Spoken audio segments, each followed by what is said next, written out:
Guru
भक्तकाये कदेहाय नमस्ते चित्सदात्मने ॐ सहना भवतु सहनो भुनक्तु सह वीर्यं करवावहै तेजस्विनावधीतमस्तु मा विद्विषावहै ॐ शान्ति शान्ति शान्ति ॐ नमो गुरुभ्यो गुरुपादुकाभ्यो नमः परेभ्यः हरपादुकाभ्यः आचार्य सिद्धेश वरपादुकाभ्यो नमो नमः श्री गुरुपादुकाभ्यः एंकार ऋकार ररहास्ययुक्ता श्रींकार गुरार्थमहाविभूत्या ओंकार मर्म प्रतिपादिभ्यां नमो नमः श्री गुरुपादुकाभ्याम् होत्राग्निहोत्रा नियमेषतृ ओमारि सर्वा पृथिवा समानाम् यद्ब्रह्म तद्भो रवितारिणीभ्यां नमो नमः श्री गुरुपादुकाभ्याम् कामारि सर्वा प्रजकारदाभ्यां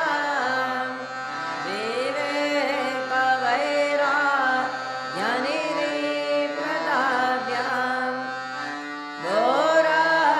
घोरप्रदाभ्यां धृतमोक्षदाभ्यां नमो नमः श्री गुरुपादुकाभ्याम् आनन्द संसार रसमुद्रतारा नौकायिताभ्यां स्थिरभक्तिदाभ्यां जार्यादिसंशो शरवारवाभ्यां नमो नमः श्री गुरुपादुकाभ्याम् ॐ शान्ति शान्ति शान्ति ॐ अस्य श्री गुरुगीतास्तोत्रमन्त्रस्य भगवान् सदाशिवऋषि नानाविधानि छन्दांसि श्री गुरु परमात्मा देवता हम बीजं सा शक्तिग्रं किलकं श्री गुरु प्रसार सिद्ध्यर्थे जपे विनियोगा वाता ध्यानं हम संज्ञं परिवृत्त पात्र कमले दिव्यजगत्कारणे निलये स्वच्छन्दममेचया तद्योतं परशम्भवं च चरणं दीपाङ्कुरग्राहिणां प्रत्यक्षाक्षरविग्रहं गुरुपरं ध्यायेत् विभुं शाश्वतं नमः चतुर्विधा पुरुषार्थसिद्ध्यर्थे जपे विनियोगा सुचा उवाच कैलासशिखरे रम्ये भक्तिसन्धाननायकं प्रणम्य पार्वती भक्त्या शङ्करं पायपृच्छति श्रीदेवी उवाच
Satanarikam Sheva Shakta Gamadini Anyani Vivirani Cha Apabramsha Karaniha Jivanam Prantate Chasam Yagno Vratam Tapodanam Japasirtam Tatevacha Guru Tava Madhinyaya Duraste Charate Jana Guru Bunya Manonanya Satyam Satyam Na Samshaya Kalapartam Prayanastu Kartavyohi Manishibhi Gura Vidya Jaganmaya Nitya Jnana Sambhava Udaya Prakashena Guru Shabdena Katyate Sarva Papa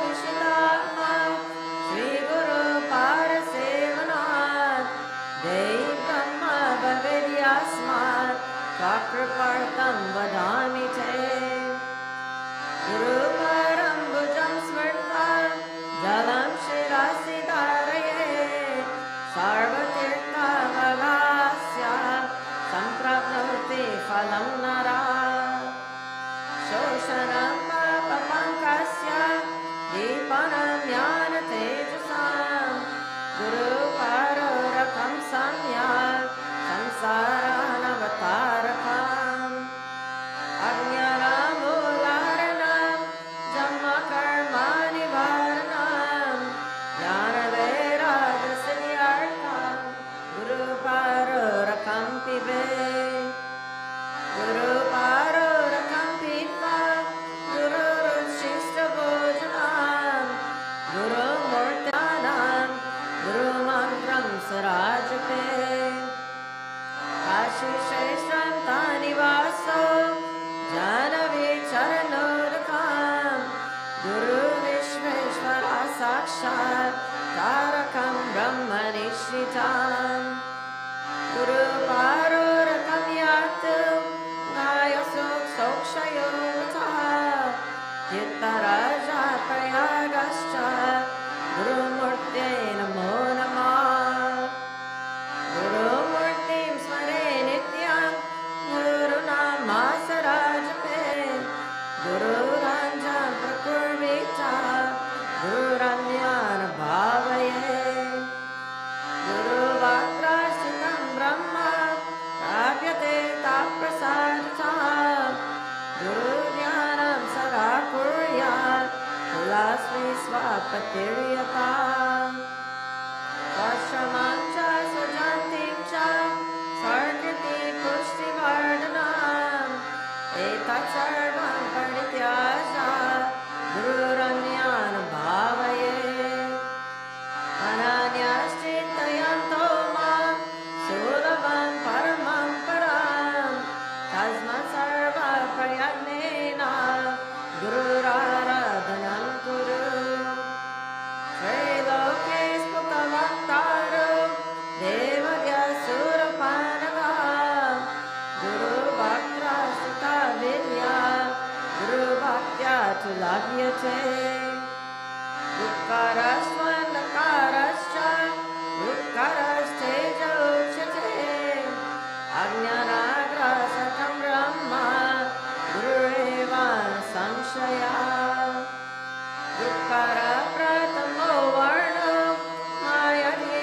Guna Bhasaka Dukkaro Dvitiyo Brahma Maya Vranti Vinashana Evam Guru Param Shreshtam Devanamapi Durlabam Ahu Ganisheva Dandaresha Prapujyate Dhruvam Tesham Cha Sarvesham Nasti Tadvam Guru Param Asanam Shayanam Vastram Dushanam Vahanarikam Sadakena Pradatavyam Guru Santoshakarakam Guru Aradhanam Karyam Swajivitvam Nivedaye Karmana Manasa Vacha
चक्षुरुन्मीलितं येन तस्मै श्रीगुरवे नमः। त्वं पिता त्वं च मे माता त्वं बन्धुस्त्वं च देवता संसारप्रतिघोरार्तान् तस्मै श्रीगुरवे नमः। यत्सत्येन जगत्सत्यं यत्प्रकाशेन भाति च यदानन्देन नन्दन्ति तस्मै श्रीगुरवे नमः। यस्य स्थित्या सत्यमिदं यावति भानुरूपता प्रियं पुत्ररियकृत्या तस्मै श्रीगुरवे नमः। येन चेतायते इदं चित्तं चेतायते नयं जाग्रत्स्वप्नसुषुप्त्यादि तस्मै श्रीगुरवे नमः। यस्य ध्यानादिदं विश्वं नादृशं वीरभेरतां सरेकरूपरूपाय तस्मै श्रीगुरवे नमः। यस्य मतं तस्य मतं मातं यस्यानुवेदसाम् अनन्यभावभावाय तस्मै श्रीगुरवे नमः। यस्य कारणरूपस्य कार्यरूपेण भात्या कार्यकारणरूपाय तस्मै श्रीगुरवे नमः। नानारूपमिदं सर्वं नाकेनाप्यस्ति भिन्नता कार्यकारणता चैव तस्मै श्रीगुरवे नमः। यदङ्घ्रिकमलद्वन्द्वं द्वन्द्वतापानिवारकं तारकं सर्वरापाद्य श्रीगुरुं प्रणमम्यहम्। शिवे कृते गुरुश्राता गुरुकृते शिवो नये तस्मात् सर्वप्रयत्नेन श्रीगुरुं शरणं व्रजे। वन्दे गुरुपरद्वन्द्वं वमनश्चित्तगोचरं श्वेतरक्तप्रभावेनं शिवशाक्यमकं परम्। दुःकरं च गुणातीतं रुक्करं रूपवर्जितं गुणातीतस्वरूपं च यो दद्यात् स गुरुस्मृता। त्रिनेत्र सर्वसाक्षी चतुर्बाहुराच्युता चतुर्वनरो ब्रह्मा श्रीगुरुकातिताप्रिये। अयमयञ्जलिर्बाधो दायसागारवृद्धये यदनुव्रतो जन्तु चित्रसंसारमुक्तिभाग्। श्रीगुरो परमं रूपं विवेकचक्षुषोन्मत्तं मन्दभाग्यान् पश्यन्ति अन्धसूर्योदयं यथा। श्रीनाथाचरणद्वन्द्वं यस्य मे श्रीविराजिते नमस्कुर्यात् भक्त्या प्रतिदिनं प्रिये। तस्येतिशे सततमञ्जलेशार्ये प्रक्षिप्यते मुखरितो मरुभिर्बुधेश्च जागर्त्यत भगवान् गुरुचक्रवर्ती विश्वोदय प्रणनात्न नित्यसाक्षी। श्रुतां धृतिक्रमां मण्डलाम् ईरान्द्राष्टकसुष्टशास्त्रिनवकं ईरावली पांशकं श्रीमामालिनी मन्त्रराजसै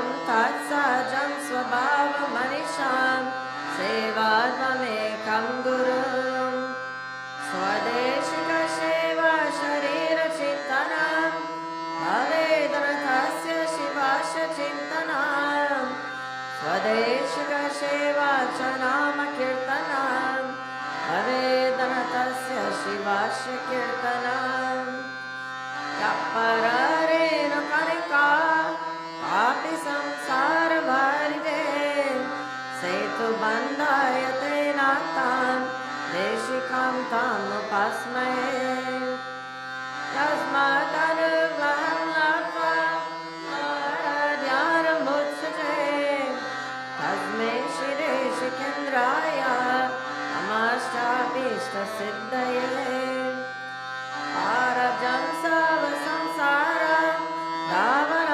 रावणालाविनाशकं ब्रह्मरन्ध्रे सितं भोजारे सहस्रजालमण्डले हंसपार्श्वचिकोणे च स्मरे तन्मध्यगं गुरुं सकलभुवनसृष्टे कल्पितशेषपुष्टे निखिलानेकमदृष्टे सम्परं व्यर्थदृष्टे अवगुणपरिमर्ष्टे तत्परर्थैकदृष्टे भावगुणपरमेष्टे मोक्षमार्गैकदृष्टे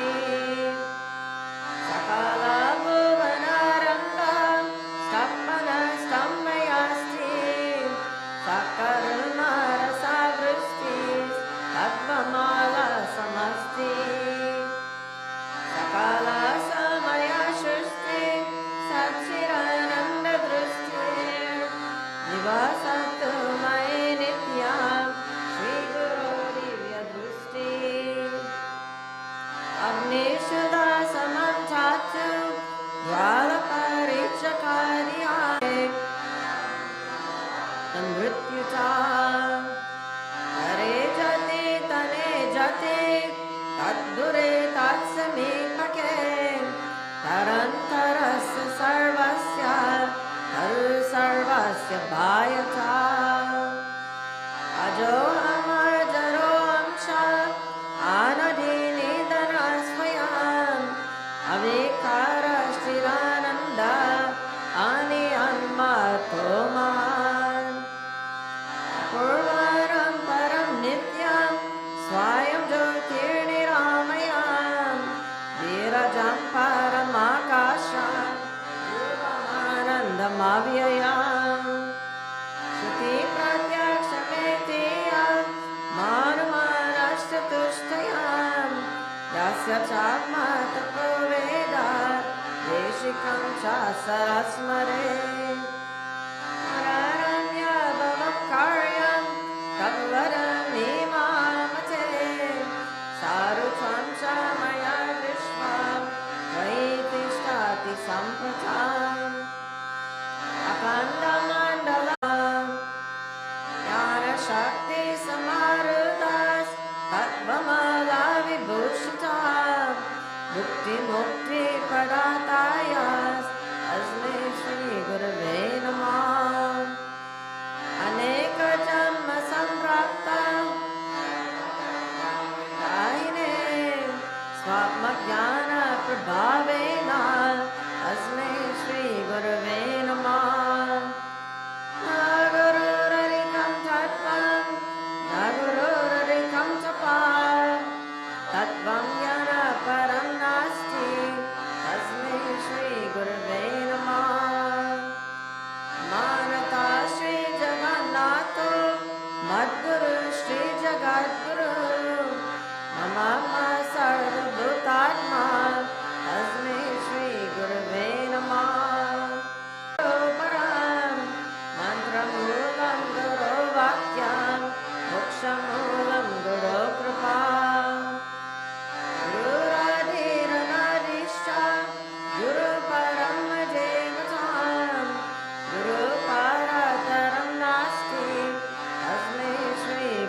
Dhyaye Gurum Chandra Kala Prakasham Shipustaka Visavaram Dharanam Shvetambaram Shveta Vilepa Pushpam Bhaktim Mandasmitam Sandra Kapaniranam Anandam Anandakaram Prasanam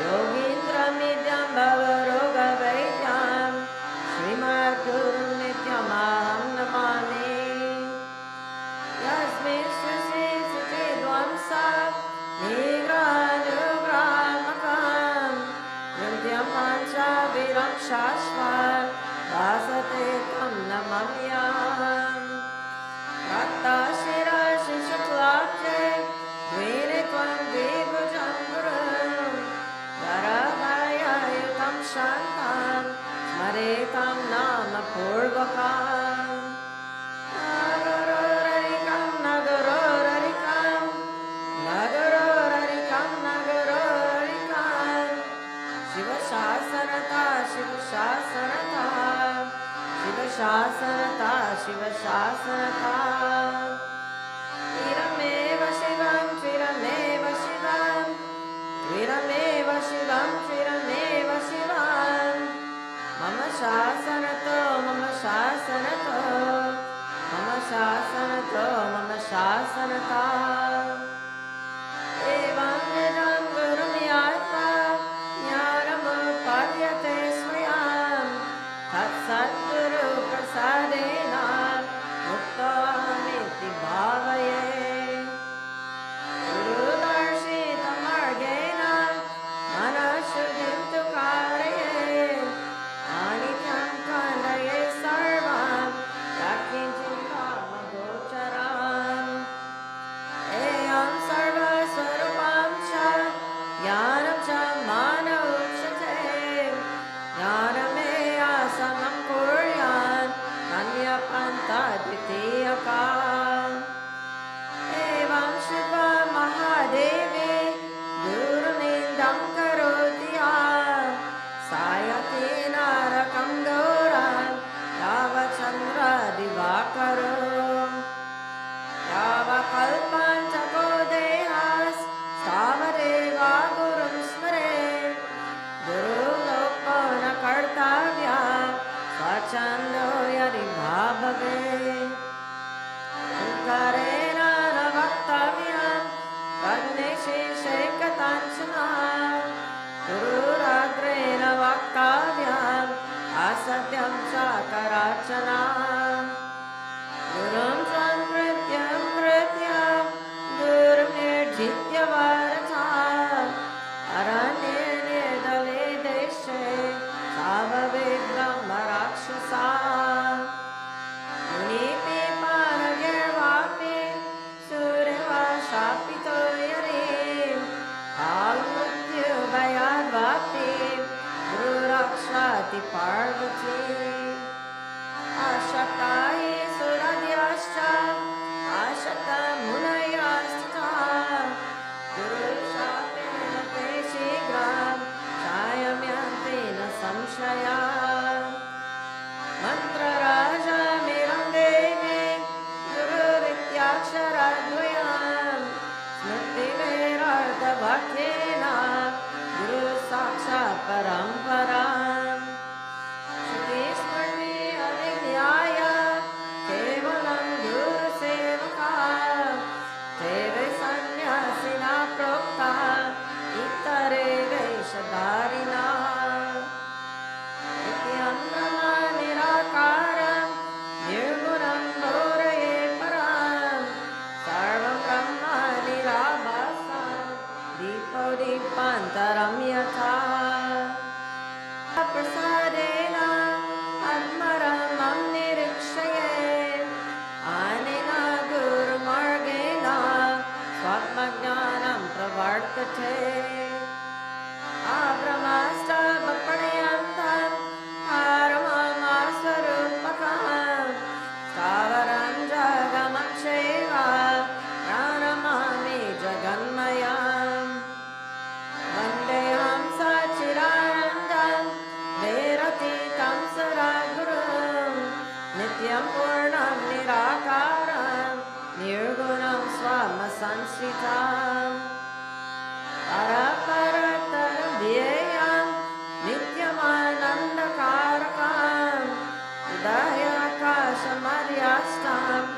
दस्फटिक सानिभां स्फटिका प्रतिमारूपं दृश्यते दर्पणे यथा तथा मणिशिलाकारम् आनन्दं सौम्यत्युता अङ्गुष्ठमन्त्रपुरुषं ध्यायतश्चिन्मयं मृडीं तत्र स्फुरतु भावो या सुनुतं कथयं या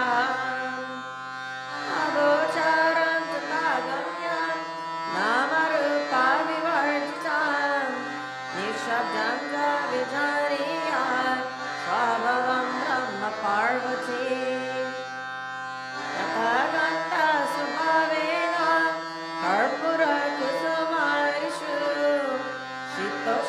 शीतोष्णरिस्वभावेन तथा ब्रह्म च शाश्वतम् स्वयं तत्तविदो भूत्वा कर्तव्यं यत्प्रकृतिः चित्तब्रह्मरवतत्र ज्ञानं भवति तदृशम् गुरुज्ञानं तथा कृत्वा स्वयं ब्रह्ममयो भवेत् हिन्दे परे तथा रूपे मुक्तो नात्र संशयः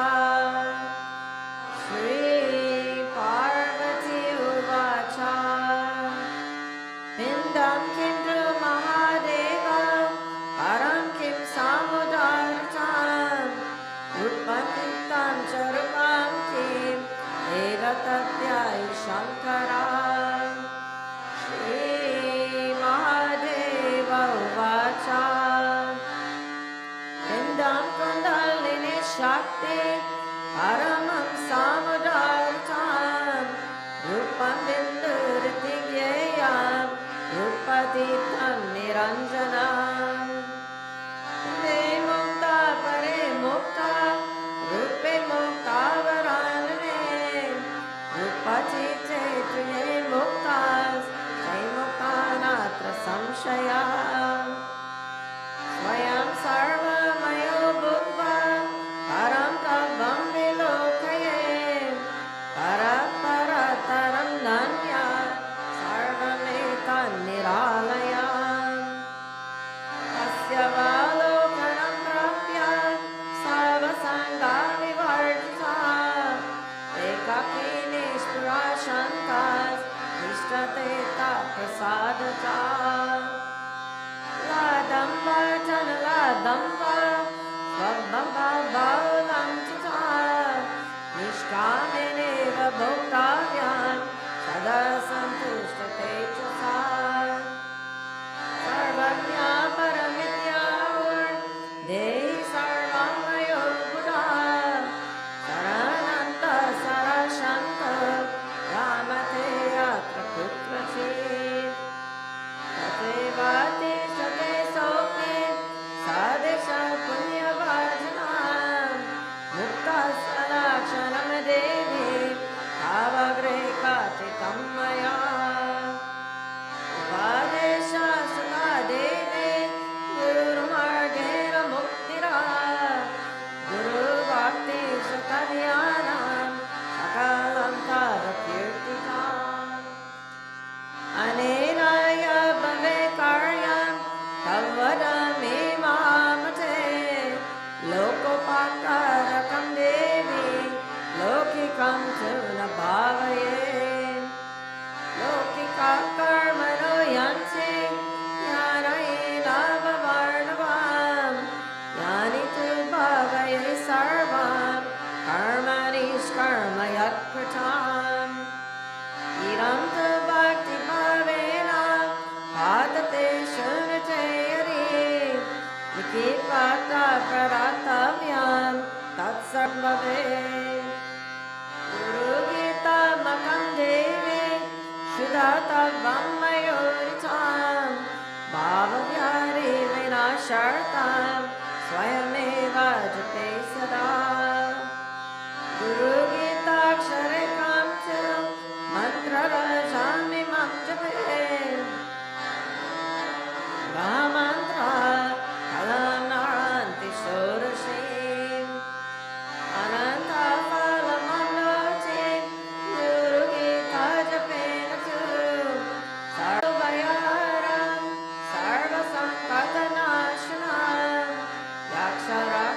दशभूतानां चौरव्याघ्रभयापाम् महाव्यारेयरं सर्वं विभूतिसिरिदं भवेत् आतवामोहनं वश्यं स्वयमेव जपे सदा वस्त्रसाने च दारिद्र्यं भाषणे रोगसम्भवम् नैर्यं दुःखमाप्नोति कश्चित् भवति निष्फलम्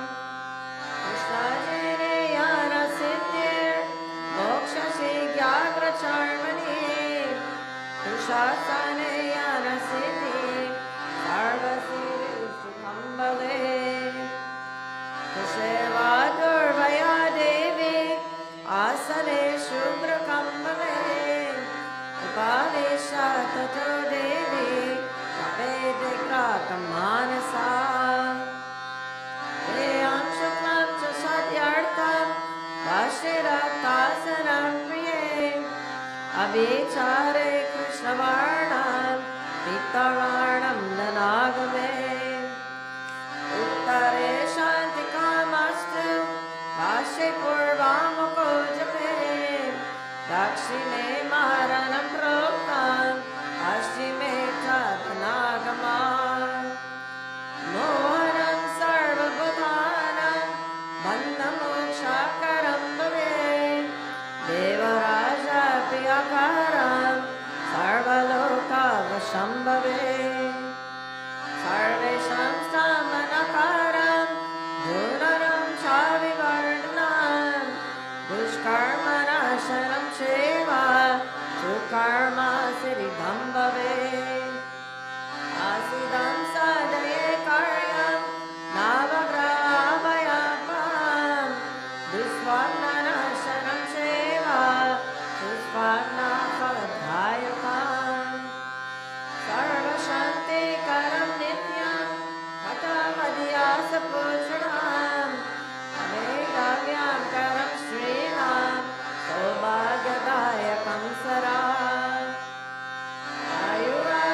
आयुरारोग्यैश्वर्यं उत्सुकचापवर्धनम् अकामतश्रीविरावा जपमोक्षमवाप्नुयात् अवेदाव्यां सकामात् लाभते चन्यजन्मनि सर्वदुःखभयं विघ्नं नाशये चापहारकम् सर्वबाधाप्रशमनं धर्मकाममोक्षणं यं यं चिन्तयते कामं तं तं प्राप्नोति निश्चितम् अमितस्य कामधेनु कल्पना कल्पपारपा चिन्तामणिश्चितितस्य सर्वमङ्गलकारकम् मोक्षहेतुर्जपे नित्यं मोक्षश्रियामवाप्नुयात् भोगकामो जपे योगे अस्य कामफलप्रदम् जपे चातस्य सौरश्च नरपद्यष्णवैष्णवा शैवाश्च सिरिदं देवी सत्यं सत्यं न संशया आतकान्या जपेष्टानं तत्तयमेव रानने सागरे वा सरितीरे अथवारि अरालये शक्तिदेवालये गोष्ठे सर्वदेवालयेषु मे अचेतदात्रिमूदेवा माते वृन्दावने तथा पवित्रे निर्मले स्थाने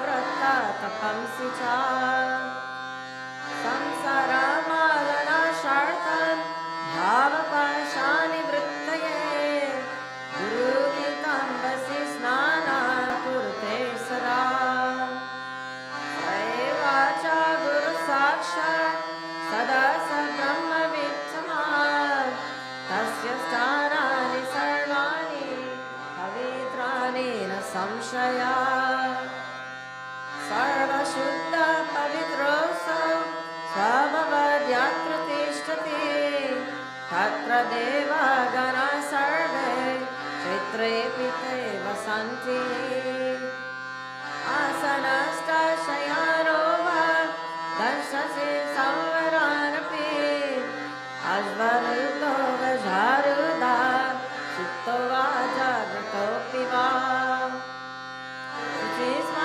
शुचिस्मसरध्याने गुरुगीता जपेन तु तस्य दर्शनमात्रेण पुनर्जन्म न विद्यते समुद्रे च यथा तोयं क्षीरे क्षीरमृते घृतं बिले कुम्भे यथाकाशात् तथा परमात्मनि तथैव जीवात्मा परमात्मनि लीयते एवं विदो महामुक्तः सर्वरवर्तते बुधः तस्य सर्वप्रयत्नेन भावभक्तिं करोति यः सर्वसन्देहरहितो मुक्तो भवति पार्वती मुक्तिमुक्तिद्वयं तस्य शिवाग्रे च सरस्वती अनेन प्राणिना सर्वे गुरुगीता जपेन तु सर्वसिद्धिं प्राप्नुवन्ति मुक्तिमुक्तिं न संशयात् सत्यं सत्यं पुनः सत्यं धर्मं सत्यं मयोरितं गुरुगीता समं नास्ति सत्यं सत्यं पुराणने एको देव एक धर्म एकनिष्ठानं तपः गुरुपरातरं नान्यत् नास्ति तत्त्वं गुरुपरम् मातधन्या पिता धन्वंशाकुलं तथा धन्या च वसुरा देवी गुरुभक्तिः सुदुर्लभा शरीरमेन्द्रियं प्राणाश्चर्तस्वजनबन्धवा माता पिता कुलं देवी गुरुरेव न संशयः अकल्पजमनकोट्या जपव्रता तपाक्रिया तत्सर्वं सफलं देवी गुरुसन्तोषमात्रता विद्याचापो बलेनैव मन्दमाद्याश्रयेण नरः गुरुसेवां न कुर्वन्ति सत्यं सत्यं वरानने ब्रह्म विष्णु महेशाश्च देवर्षि पितृकिन्नराः सिद्धाचार्याः यक्षाश्च अनेपि मुनयो जनाः गुरुभावपरं तीर्थम् अन्यतीर्थं निरर्थकम् सर्वतीर्थाश्रयो देवी आरङ्गुष्ठं च वर्तचारमाणि च जपामीनासनं कुर्वन्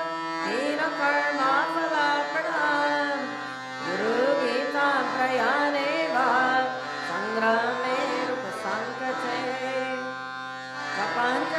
जपाञ्जयमवनोति मारणे मुक्तिरायकं सर्वकर्मसु सर्वत्र गुरुपुत्रस्य सिद्ध्यति स्य नो वाचं तावरे कथितं मया सुगोप्यं च प्रयन्नेन ममं त्वं च प्रियात्विचे स्वामिमुख्य गणेशादि कृष्णवरिरं च पार्वती मनसाप्तेन वक्तव्यं सत्यं सत्यं वदाम्यहम् अतीव भगवच्चित्ताय श्रद्धभक्तियुताय च प्रवक्तव्यमिदं देवी मम मनसि सदा प्रिये अभक्तेव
Ekavignaya Tatvata Vitaragamaya Krodam Nityanandam Amichit Eva Vignaya Santushtam Avadutam Namamiyam Samastam Kalpanamantram Atmamukta Sanatanam Iti Vignaya Sandruptam Nityanandam Namamiyam Yangamidagna Karmanam Kama Sankalpa Varjitam Eyopare Airamdam Avadu Santushtam Nityanandam Namamiyam Nevaninda Prashansanyam Yasya Vikriyate Mana Amakriram Amaram Avadutam Namamiyam Nityam Jadra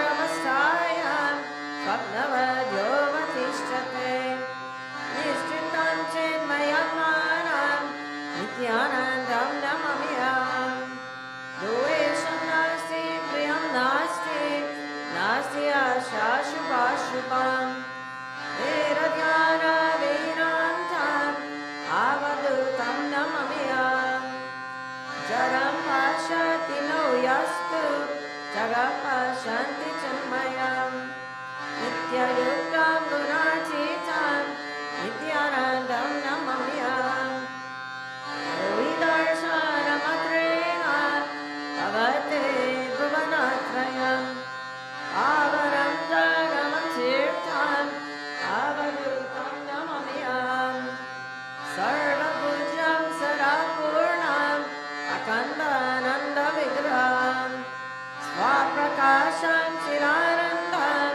Nityanandam Namamiyam Nishkalam Nishkriyam Shantam Nirmalam Paramamritam Ganesha Puri Vasinam Avadutam Namamiyam Yoga Purnam Tapomurtim Prema Purnam Surarshanam Jnana Purnam Kripamurtim Nityanandam Namamiyam Durjana Sajjana Shanti Mapnuyat Shanto Muche Tabandevyo Mukta Shanyam Vimochaye Swasti Prajavya Paripavayantam Jayena Marge Namai Marisha Om Devyam Shubhamastu Nityam Loka Samasta Sukhino Bhavantu Kale Varsatu Marjanaya Prithvi Shastra Shaline Deshoyam Shubharaito Brahmana Santu Nirbhaya Sarve Bhavantu Sukhina Sarve Santu Niramaya Sarve Bhadrani Pashyantu Ma Kashid Sarva Kamara Vanatu Sarva Savatra Nandatu Swasti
Bye.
Nityanandaya Gurave Shisha Samsara Harine Maktakaya Kadehaya Namaste Chitsaratmane Om Namah Shivaya Gurave Sachidanandamurtaye Nishpapanchaya Shantaya Nirarambaya Tejase Om Sana Vavatu Sana Bhunaktu Saviryam Karavavahe Tejasvinavaditamastu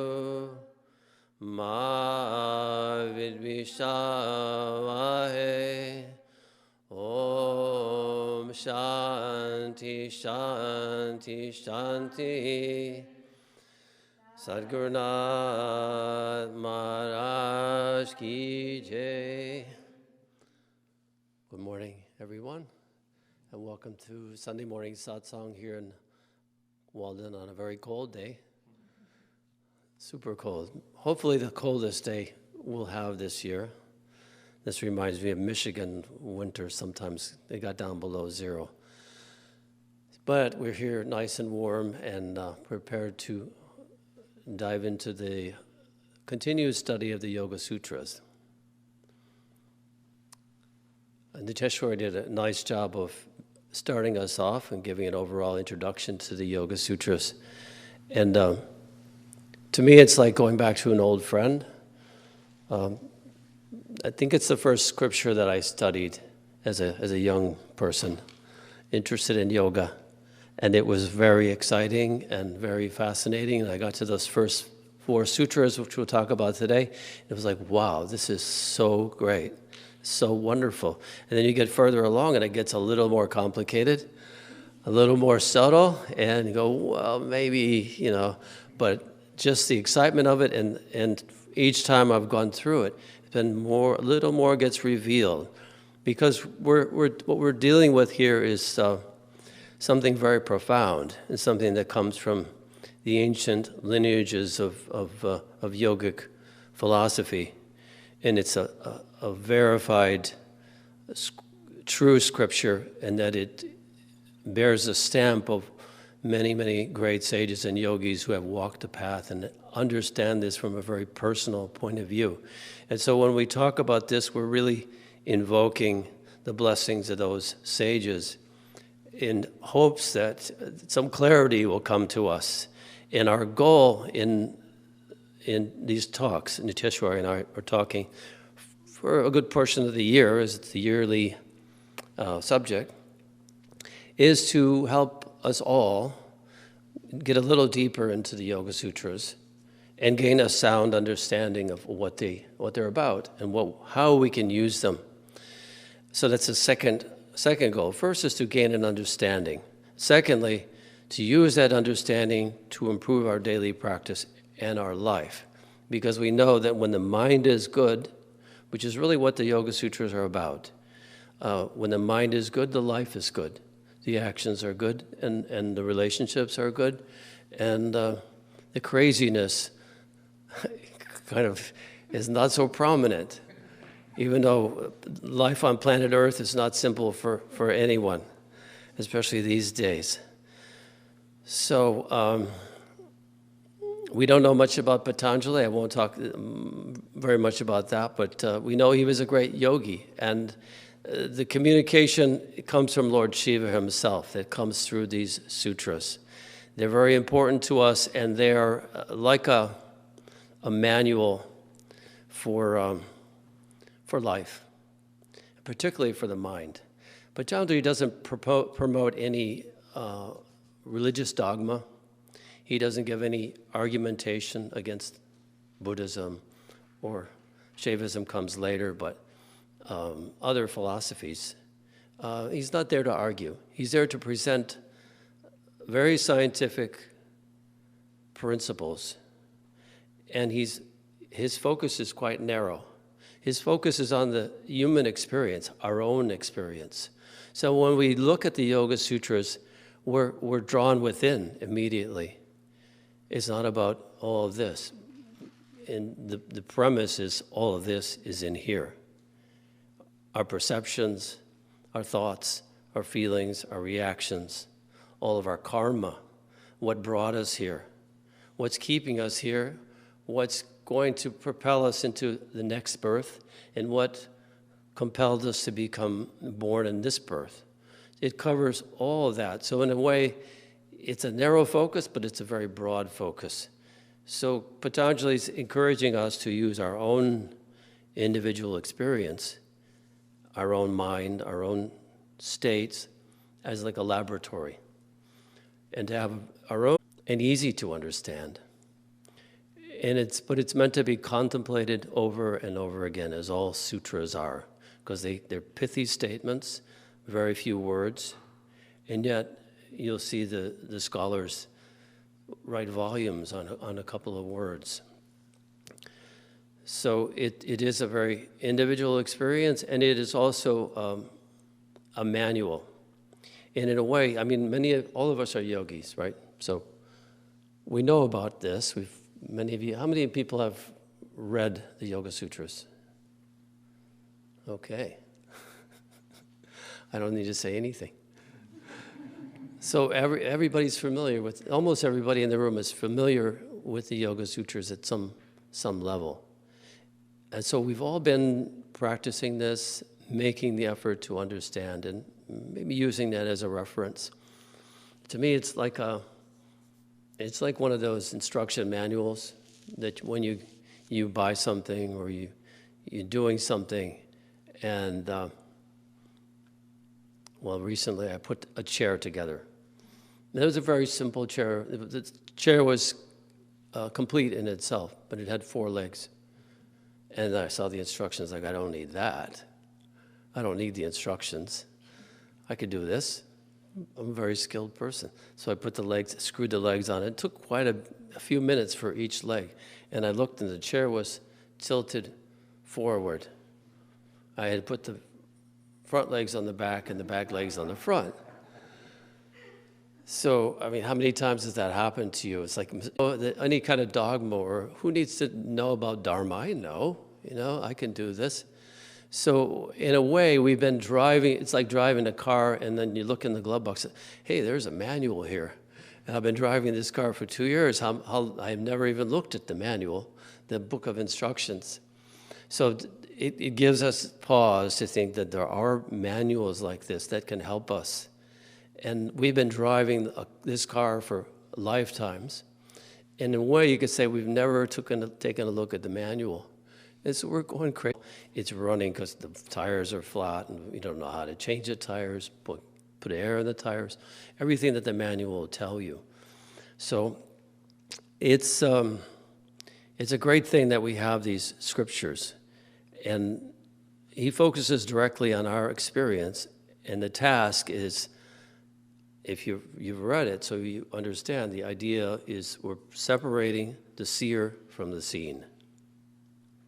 And we think about it, just introspect everything that we see, everything that we feel, everything that we hear,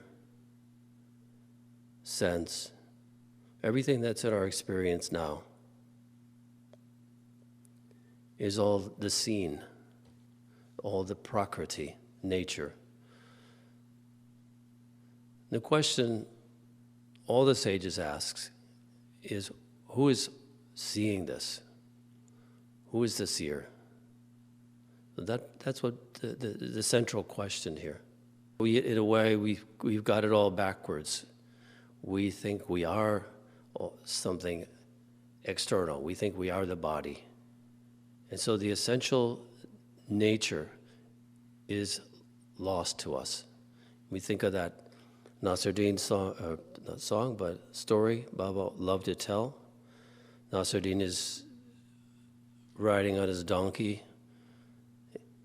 Baba said it was a horse. On his horse, and the horse is going along, and it starts to go through the marketplace and grab carrots and different delicious things, and it gets so excited that it just throws Nasruddin around, and suddenly he finds himself riding backwards on the horse going through the market. And his friend says, Nasruddin, where are you going? He said, I don't know. Ask my horse. So we've heard this story so many times, it's not funny anymore. And it's not funny, because the thing is, we've lost the sense of where we're going because the horse is taking us. That's the point of the story, right? The horse is taking us. So the seer has confused himself with the seen. That's the point. It's good to keep that in mind. The seer hasn't confused himself with the seer. I think, I'm doing, I'm feeling. So what do we mean when we say I? We're identified with the thoughts. And so we're tossed around the marketplace like Nasruddin, and we get upset and we get anxious and we get neurotic and we do things we don't really want to do, and we can't do the things we do want to do because the mind is ruling. You know the story. So, we'll get right to the sutras. Sadgurunath Maharaj Ki Jai. Atta yoga anushasanam. Atta yoga anushasanam. Atta yoga anushasanam. 3 words in this sutra. Atta means now. Yoga, we know yoga, the process of uniting the individual soul with the divine soul. The process of us knowing our true nature. Atta means now, yoga, that process, that moment of recognition, according to Shaivism, would be a moment of the experience of recognition, knowing that which has always been there. In Vedanta, they would say the individual soul realizes he's Brahman. Here, there's just a sense of the separation, the recognition, I am the self, and everything else is Prakriti. It really doesn't matter how we phrase that, but it's the same, like it could be Satori in Zen Buddhism. It could be a wonderful religious experience in the Christian tradition. Because these sutras, these principles are beyond religion. They are just the sort of process. Atta yoga anushasanam. We haven't even gotten started yet. So this is an introductory verse. It really just means, Atta yoga, we will begin to explain. So now, the teachings of yoga. And this word atta is another word that gets explained in volumes, because atta is a mangala vachaka, an auspicious statement. So atta means now, implies in the sutras has prepared himself in some way, that they're ready, and that there's a sense of reverence, a sense of respect for the sutras. So there's a sort of, it's a mangala, it's auspicious. It's auspicious to begin the study in this way.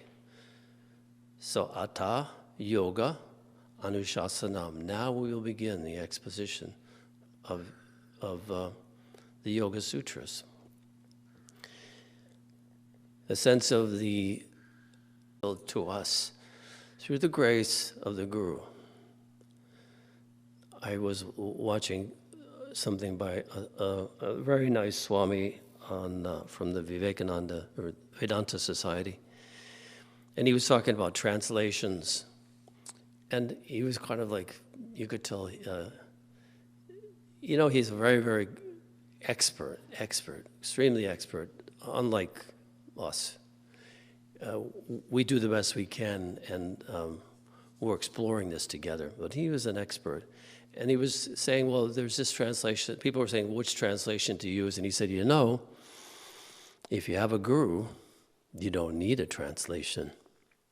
You just have the sutras, because your guru will explain it to you. And if you have a translation, you need your guru. So since the guru's teachings is what empowers us to discuss this, is what brings the meaning through to us. So the second sutra is Yoga Chitta Vritti Nirodha. Chitta vritti nirodha. Yoga, the process of yoking or union, realization, recognition. That process of realizing, I am the witness, I am that. Chitta is mind. The mind has 4 parts. We can go into that now. So we have chitta, and then we have vritti. It's a modification of the mind. Baba used to quote Bhagavan Nityananda's saying, when there is mind, there is an individual. But when the mind dissolves, there is only God. So this sutra is saying the same thing. Yoga's chitta vritti nirodha. Yoga is to still the modifications of the mind. Nirodha means cessation, restriction. Baba would say, Shaivism would say dissolving, disappearing. All the modifications that we see in the mind now will be gone, dissolved. The wonderful thing about the ashram is that it's an easy place to have them. That's why we come here. The modifications just tend to dissolve, right? They tend to become nullified. They cease. The mind becomes pleased, prasanna.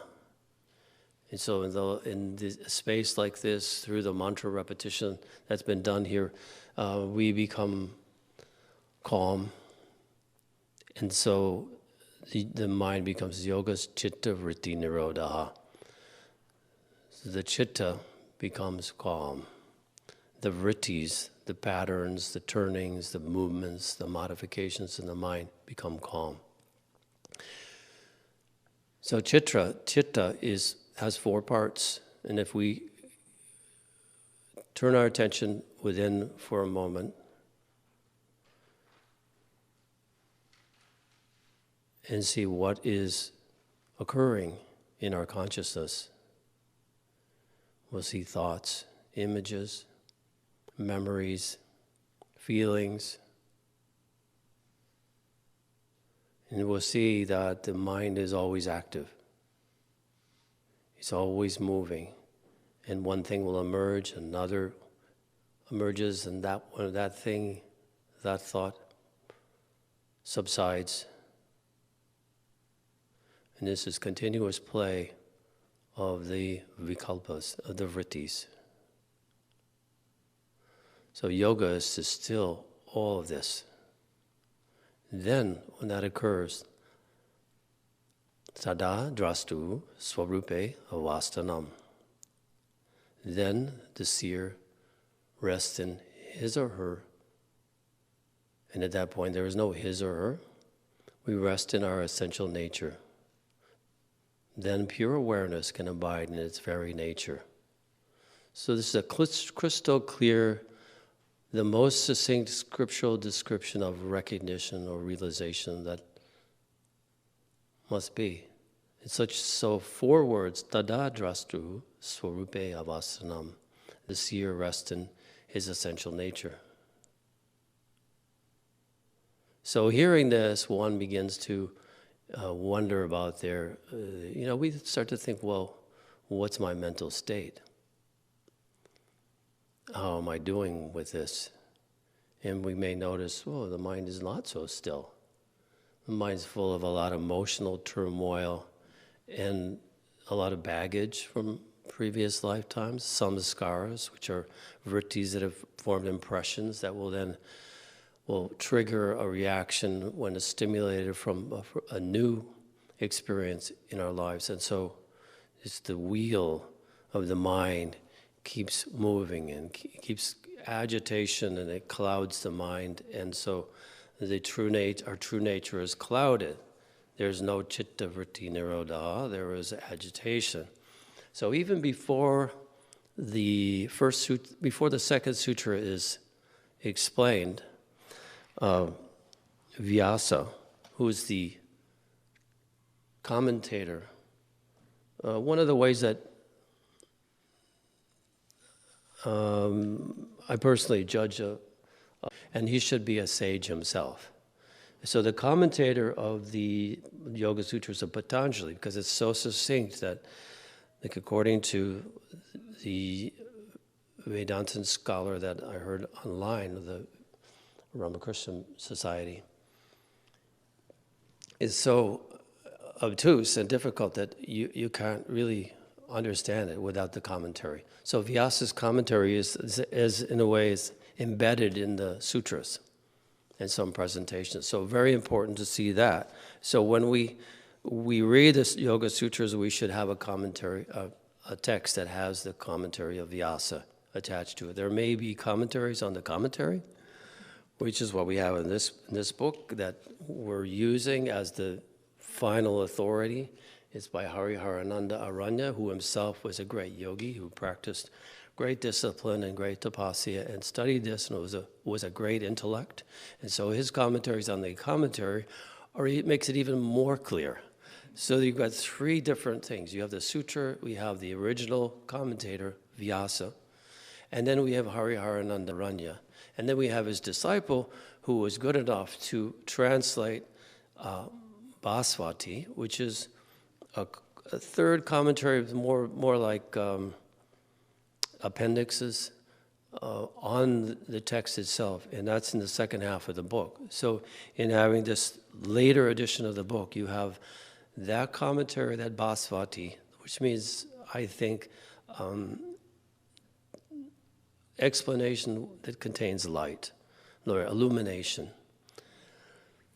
So that's here in this book, and it gives a translation of an explanation of each of the sutras as you go through. So you don't have to wade through a lot of difficult Sanskrit translation, and it kind of gives it very clear what's happening.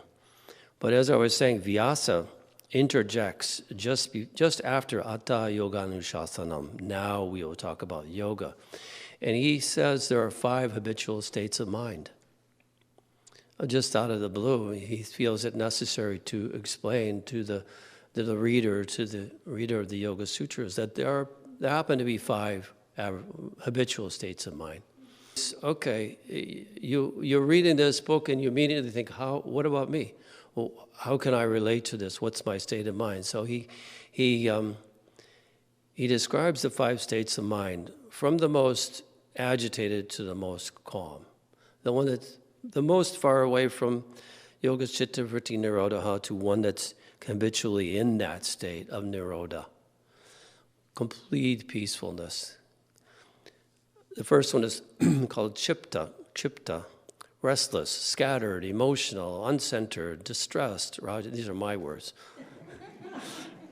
The source of distress comes from any of the 5 vrittis, and that's another list. There are a few lists in this book that you can learn, and once you learn them, you see these are the major principles. This is a landscape in which life exists, and this is the main landscape for us.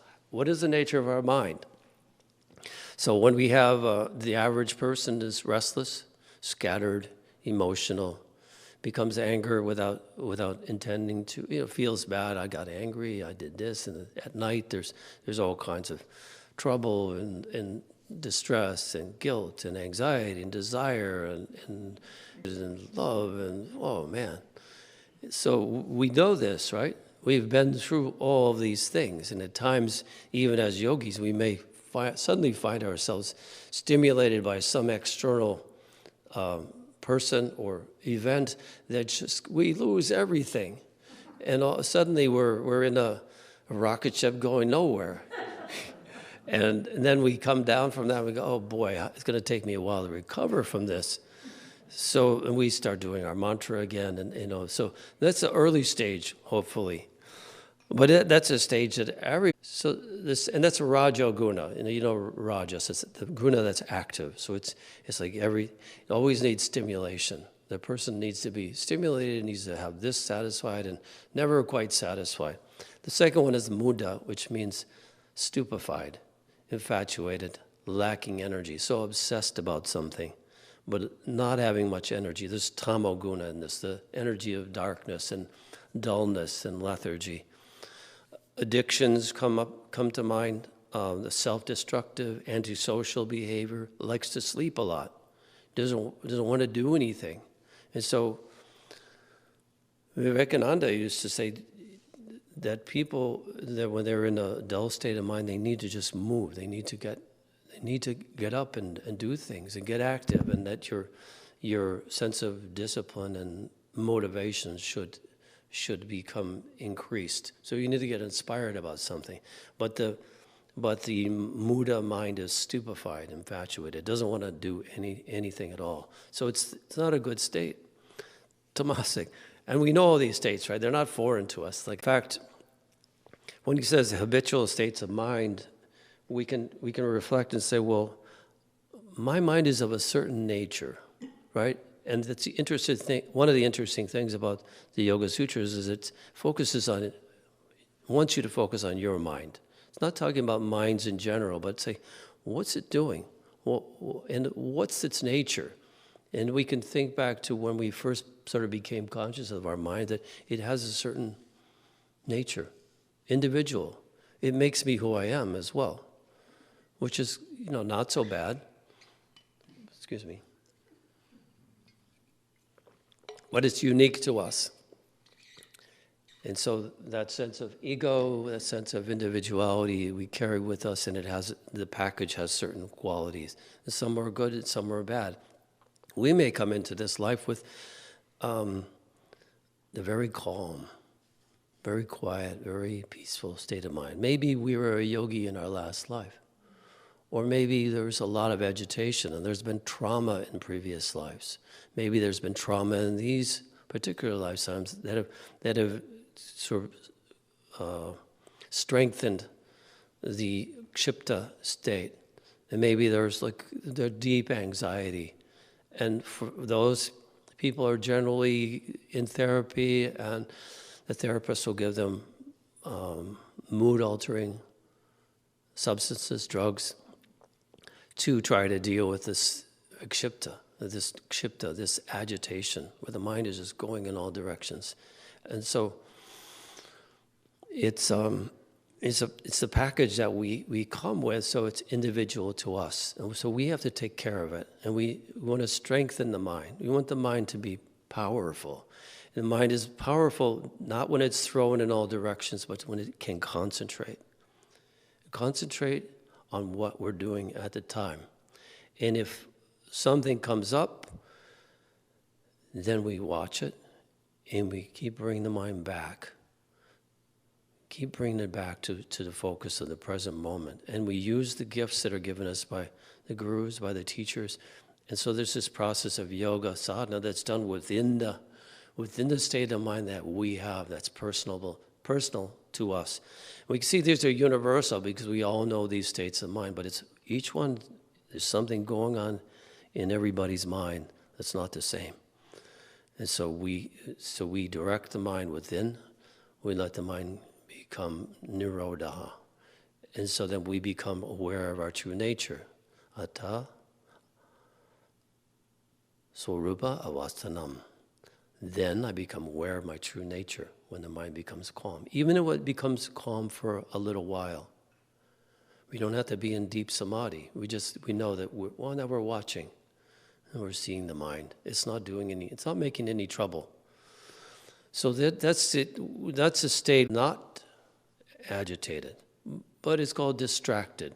Sometimes focused, sometimes not focused. So he says this is the state of most seekers, where it's swinging like a pendulum. Here it's almost nirodha, and here it's kshipta. It's going back and forth and back and forth, and then somebody becomes calm, and then we're in good shape.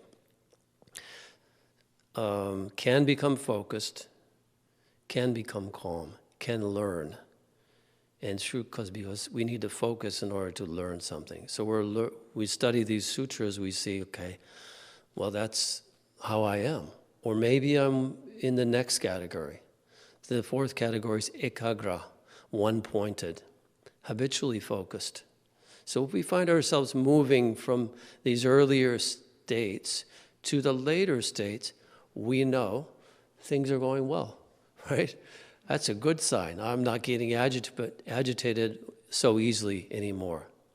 If I feel anxiety, I can do something about it. I can repeat my mantra. I can focus my mind on something different, or I can use pratipaksha bhavanam, using the opposite emotion to deal with a negative emotion. If I feel fear, I think courage. I can do this. You know, we encourage ourselves. As Gurudev often has said, I talk to myself, right? He looks in the mirror.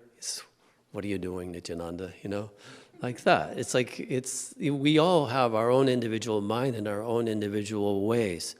So this ekagra is a good space to be in, because it's a place in the good vrittis is moving us, is helping us to improve the mind. So the mind is becoming more and more one-pointed, more calm, focused, balanced. Swami Ramtirtha once did a little demonstration in one of his lectures when he came to this country in the late 1800s. He got on a boat and came here from India with only a small bag, and he was getting off the boat, and he was just going to America. He didn't know anybody here. He just was going to spread the message of Vedanta. And he met somebody on the boat, and the man was curious about him because he was dressed in orange and he had no possessions. And he said, "Where are you going?" I said, I'm not really sure. And he said, "How are you going to get around? What are you going to do?" He said, "Well, you're going to help me." So he was and for quite a short time he did this, but his lectures are very, very interesting. And at one point he did a demonstration. He had a pencil and he was trying to balance it. And he said this pencil, he wasn't using the lead end of the pencil, but the eraser end. So it was possible he balanced it for a minute. He said, "What is the best way to balance this pencil?" Anybody know? Yes. And it rests there. So this is the ekagra state of mind, where the mind is just there. It's ready for anything, but it's calm. So then that brings to mind the fifth habitual state of mind, the quality of a mind of a yogi, nirodha. It's called nirodha. So it's from the sutra, Yoga Chitta Nirodha. Stilled, arrested. And these are my words, but healthy and in touch with truth. So the mind has been healed of all this agitation, all this mistaken identity. And the whole journey is really basically almost over, because the journey is fueled by this mistaken identity, right? So the karma keeps building because the actions are based on ego and desire and aversion, and there's ignorance of our true nature. So this whole cycle of samsara keeps continuing. But when we get to this nirodha, arrested state, when the person has reached a level of maturity in their practice, then this state is very close to realization. And so when we think of this, that one of the things that puzzled me, that I think about with the Yoga Sutras, that it appears to describe someone that has to be in a cave, has to be completely isolated without any, it's like that classic yogic picture of the yogi in the cave. But this is not saying that. This is saying that the mind is arrested, and that you alert than a pencil, but he can bring the mind to use the mind. We look at the sages, we look at the stories of the yogis and the saints, and the ones we have lived with and met, is that they're very bright, they're very alert, very compassionate, very in touch with everything. And for them, as they always say, the world is full of joy. The world is not a place of suffering and agitation. As Baba used to say, the world is a garden of Shiva that's meant for a pleasant stroll. So it transforms the world, and this arrested state is in touch with all that. And it is called this, when in its final maturity, it's called Kaivalya, a state of being that means absolute freedom. So Purusha and Prakriti, from this tradition that Patanjali comes through, have been separated in a way. So that seer rests in his essential nature. Chittas vritti nirodha ata. The individual rests in their own essential nature. So in that space, the person lives in a state of jivan mukta. And that's the explanation, that when you reach that and you're in that space continuously, where everything is one, the mind is consciousness, the mind is full of joy. The body and everything else continues to function. But you're jivan mukta, you're liberated while in the body. And then all the karmas are burned, so the tendencies don't arise anymore, and you're in a state of freedom. So even before starting the sutras, Vyasa sort of interjects and says, wait, as the listener, as the person studying, the person needs to examine where they stand on this spectrum, and then see how they can move in towards this nirodha state. So it's not an all or nothing deal. We make progress. We know the self is absolute and we're always a self, but the mind needs to make progress, because we need a pure mind in order to realize our true nature. Because it's like the waves on the pond it's all agitated, and the silt from the bottom is cloudy, so we can't see into it. We can't see what's in the consciousness. And a good portion of the mind, the subconscious mind, is vast and deep. And things are coming up from there, and we're not aware of it, we're not in control of it. So as we calm the mind, then we can, as the witness, this is what we do, right? We begin to watch. And what yoga tells us, the sutras are telling us, is choose one principle and focus on that. So Baba's teaching, meditate on the self, worship the self. God dwells within you as you. Is that one practice, that one principle, and what we're meant to meditate on? We don't argue, we don't struggle with the mind. It's not about controlling the mind. It's because we know how powerful it is. We take that one practice, and Patanjali says you can take whatever suits you, any practice that you like. And we see that in a way religions are sort of defined by the practice that they choose, by the focus of the religion. So some will focus on Devi, right? So they focus on that, and through that focus, the mind begins to flow in one direction. And this nirodha, this ekagra state, is described as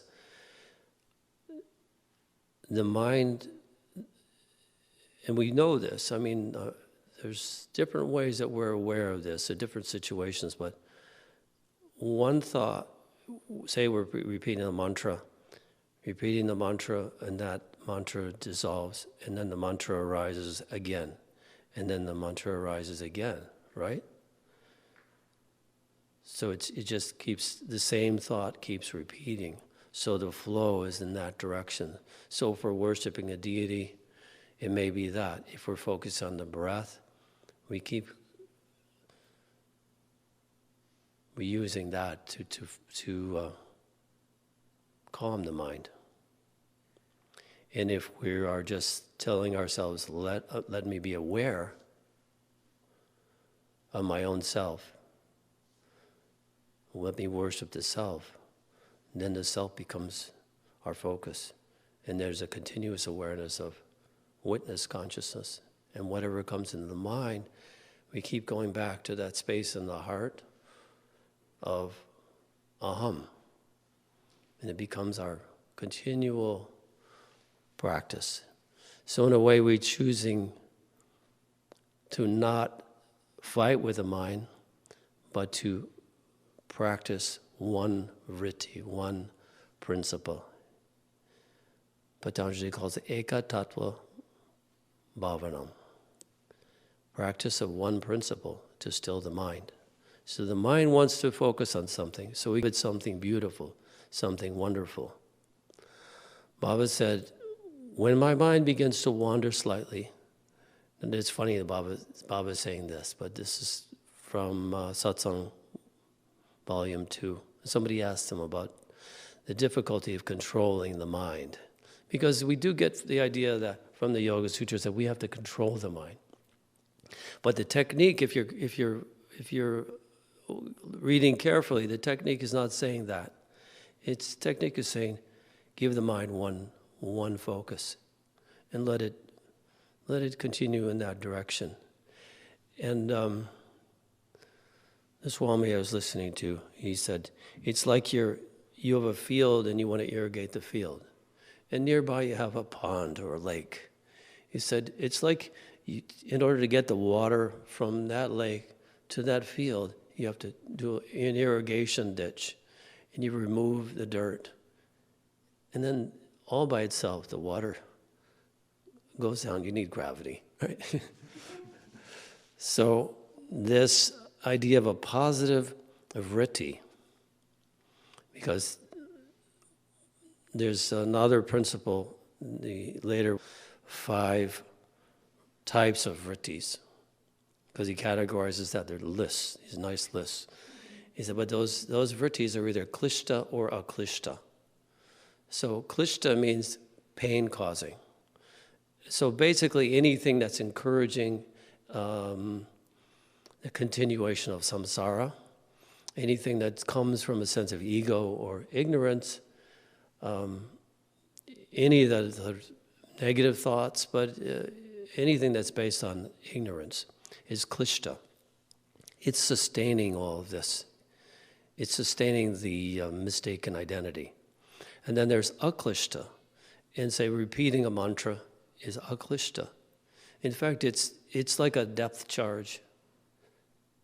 It gets dropped into the whole garbage of the mind, and it's all of a sudden it starts like changing everything, turning it all into. It starts irrigating the field too. It's creating a channel, and it's changing the whole texture of the mind, and it's moving it from, remember that list, from kshipta towards nirodha. So it's doing that, and it's creating a channel from the mind to the self. So then the individual becomes aware of the self. And you think about I'll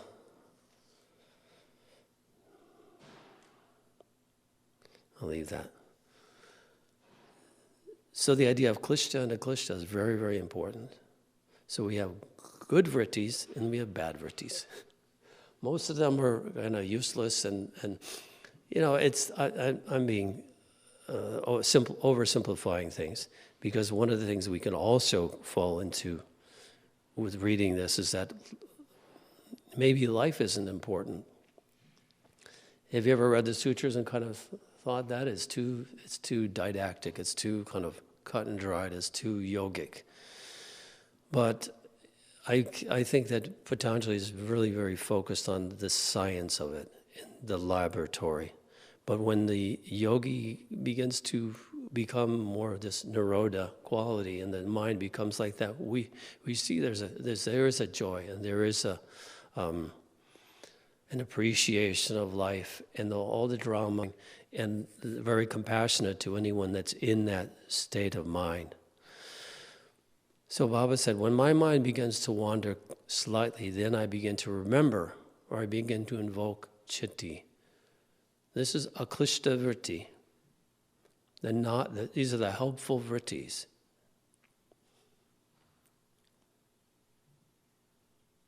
I begin to invoke chitti, pure consciousness, the Devi, and I begin to consider my own mind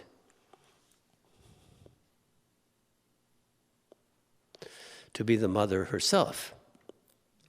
Shaivism, so we can't help but bring Shaivism in once in a while.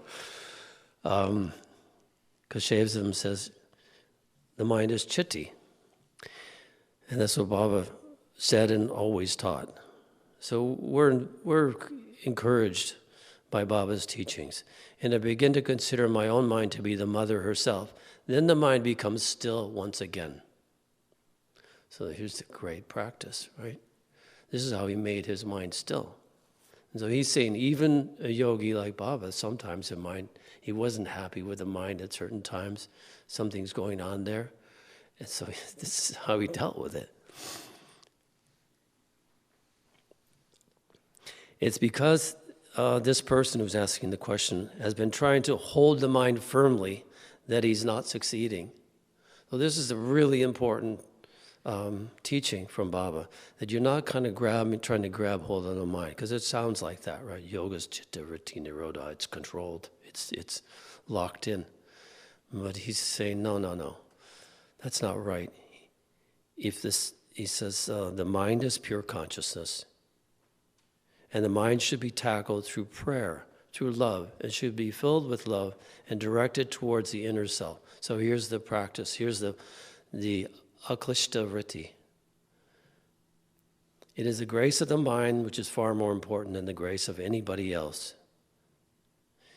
You have to win the grace of your mind, of your own mind. So your own mind. You go back to the list of the 5 types of mind. It's your own mind that you're dealing with. It's not a sort of hypothetical, generic thing. It's your mind. It's causing you misery because there's a case of mistaken identity. So it's our job to do that, and this is really meant to inspire us. And so it's possible. It's possible, just to make a little bit of progress. By winning the grace of one's mind, I mean the state in which the mind becomes favorable, in which the mind sheds its hostility and its self-defeating tendencies. So the mind is actually self-defeating at times, where a person just wants to give up, and so on. And become absorbed in God, being filled with love and joy from time to time. There are many seekers who have to suffer very much because they try to suppress the mind, because they try to establish their authority over it. They try to bring it firmly under their power. The best thing would be to keep on praying to the mind, keep talking to the mind, like Gurudev in the mirror. Then the mind will become absorbed in the inner self. So that's the goal of the practice.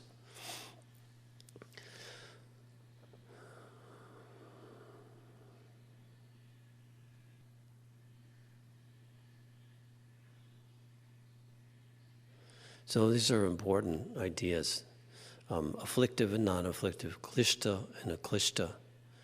And from the commentary of Vyasa, I just wanted to read you something to show you what the writing is like, and how much you get out of just reading this carefully. You have to read it carefully. Modifications of chitta, of vrittis, are divided into 5 categories, and they are again of 2 types: afflictive and non-afflictive, which klishta and aklishta. Aklishta means non-klishta. Avidya, ignorance, or non-discrimination, etc., which cause pain and distress, are afflictive modifications. So that's what we talked about earlier. Anything that's based on avidya or ignorance is klishta. All these are rooted in klesha, which means pain, and induce further kleshas and are veritable breeding grounds of latent impressions of karma. So this is the breeding ground for ignorance. It creates more ignorance, and so more trouble, more anxiety, more suffering. Buddha's classic statement that is the teaching is that all suffering is caused by clinging, attachment. So we have attachment and aversion, but they're both really just clinging. The opposite modifications, we already talked about this, klishta and aklishta. Opposite modifications are non-afflictive, pertaining to discriminative knowledge or viveka. So anything that's increasing our viveka is aklishta. Anything that's giving us insight, giving us understanding the difference between the seer and the seen, right? My senses, my mind, the objects, everything that's in this continuum of experience, all that is the seen. I'm the witness. Don't forget that. Viveka leads to stoppage of the functions of citta. So we want to be able to still the mind. We want to be able to make it calm and quiet and empty. We should be able to do that. He's saying it's possible. Viveka leads to stoppage of functions of citta, so viveka-oriented modifications counteract the sway of the three gunas. You see the insight you get from just reading this. They counteract the sway of the gunas. The gunas are the constituents of prakriti, of nature, that make everything move. It's sattva, rajas, and tamas. We want to move the mind towards sattva, away from tamas, away from dullness and lethargy, and away from kshipta, agitation. Kleshas are but mutations of the gunas which induce and promote modifications of attachment, aversion, and since mental modifications pertaining to a viveka inhibit and counteract the effect of the gunas, these fall in the non-afflictive category of modifications are preeminent in that. I don't know if you got all that.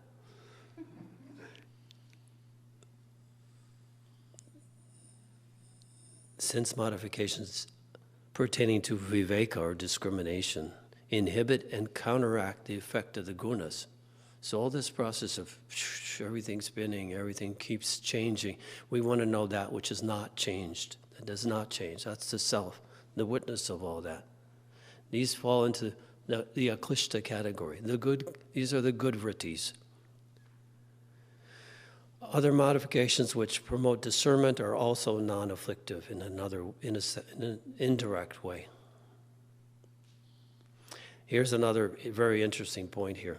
Since secondary non-afflictive modifications show up when spiritual practice and detachment affect a breach in the flow of afflictive modifications, so there's a breach in the flow so there's this flow of modifications that are, I like this, I don't like that, I want that, I hate that, I'm upset, my body doesn't look good today, I'm feeling sick.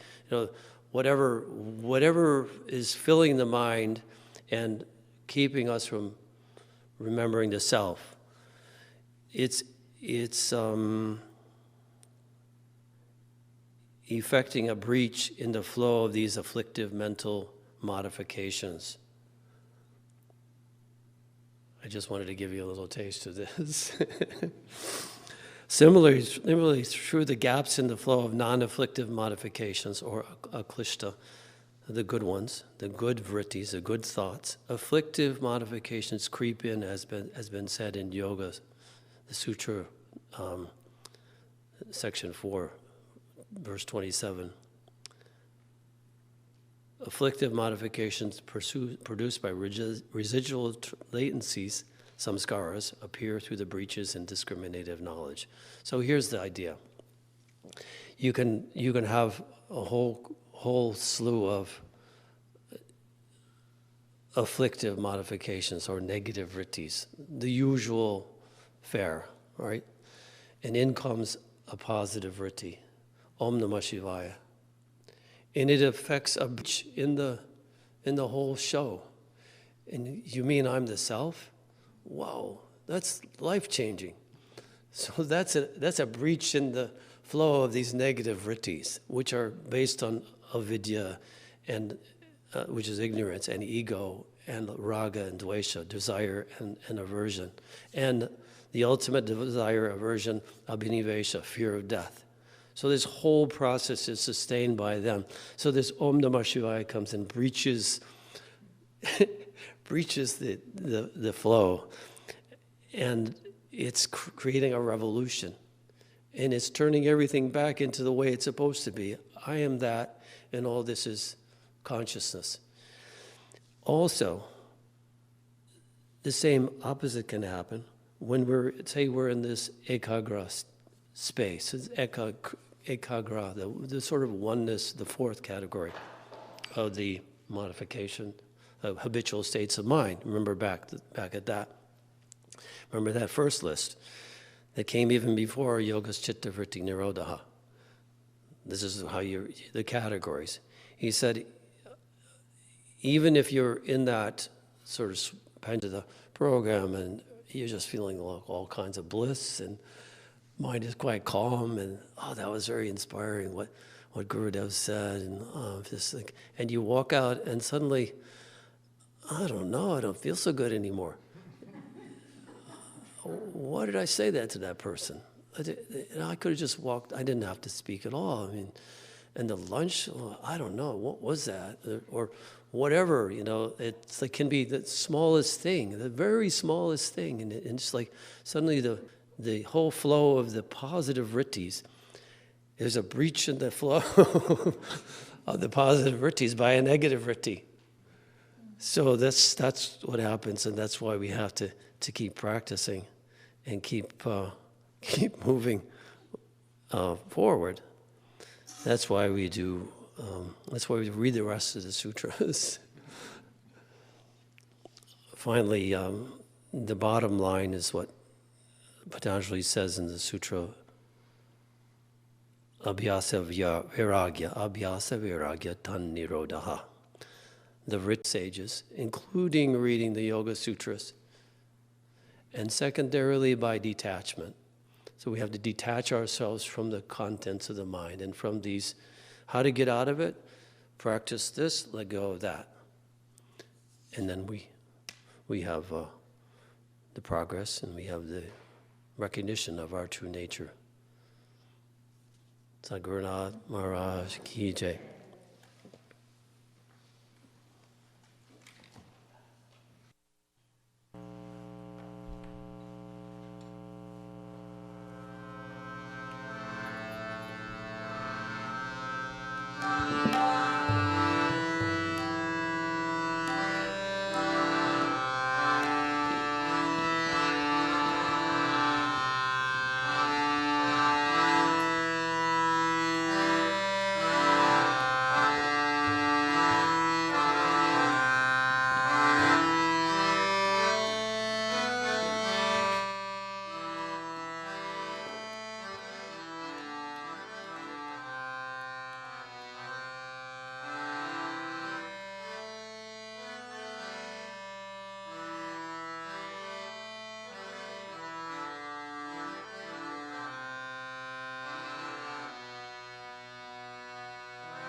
धन्य धन्य प्रदक्षिणा सद्गुरु रायाची झाले वर सुरवर विमान उतारा याची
Sadguru Maharaj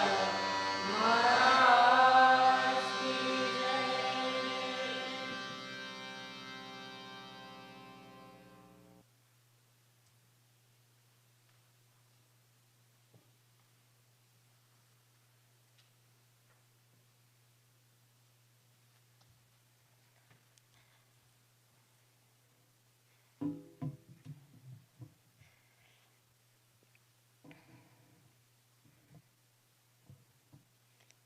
So this concludes our Sunday morning satsang. Thank you all for joining us here today. And in conclusion, I took quite a few notes during Dana's offering, and it was just wonderful. I think this year with Patanjali, I think we're going to all really expand and really go deeply into this subject between the Sunday morning satsangs, between our study groups, between Patanjali's Yoga Sutras workshops. Then we have the course this summer.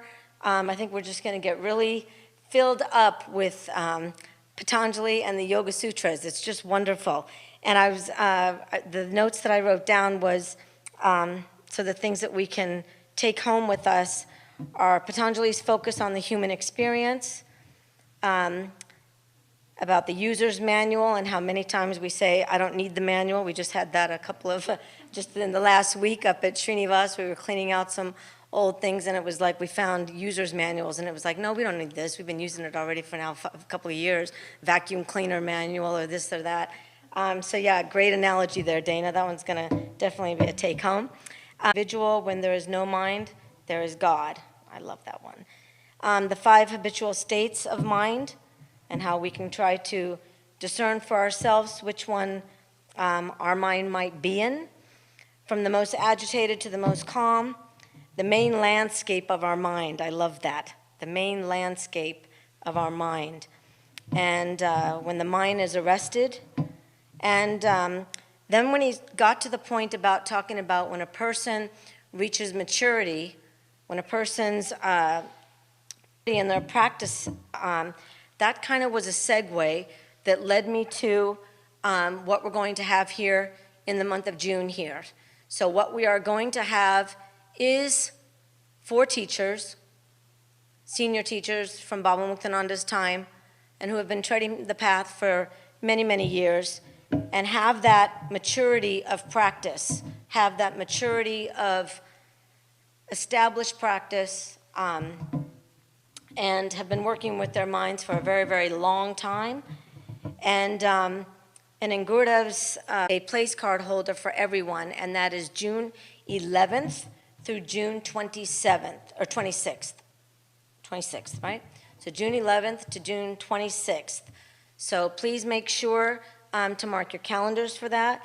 And as I wrote to somebody in a response to the request, I said, anything that you would ever want to know about the Siddha path, Baba's path, that is going to translate and be transmitted during those weeks. So definitely, for those of you who have always wondered, I wonder what the depths of it, of the mantra, I wonder about the, so from mantra meditation to the philosophy part, to the Hatha Yoga piece, to Gurudev, the Guru's company, the presence, all of that, everything is going to be inclusive. So please definitely keep an open heart and an open mind when you receive that information.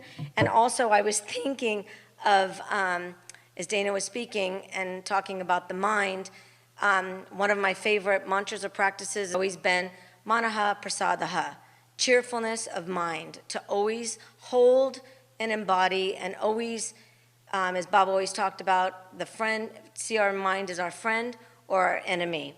So in the same way, cultivating that cheerfulness of mind really goes a long way. And it really is a divine friend that is there for us all the time, day in and day out. And the greatest announcement, the one that we've all been waiting for, especially here at Shanti Mandir Walden, is Gurudev's arrival date. So we have that now, and that's going to be April 21st. So April 21st, Gurudev will be here. The arrival date, that's April 21st. So I think that's about all that I have today. Thank you again, Dana. It was wonderful. And feel very full, very complete, Purna. And everyone's invited to come up for darshan, followed by lunch prasad. And next weekend, oh yeah, there we go, Sunday. Next weekend, on Sunday, we'll have Gurudev's question and answer session, which will be projected onto the screen here. And the interviewer on that one is Ingrid Beer, somebody from our local community here. So that'll be next Sunday. Sadhgurunad Maharaj Ki Jai.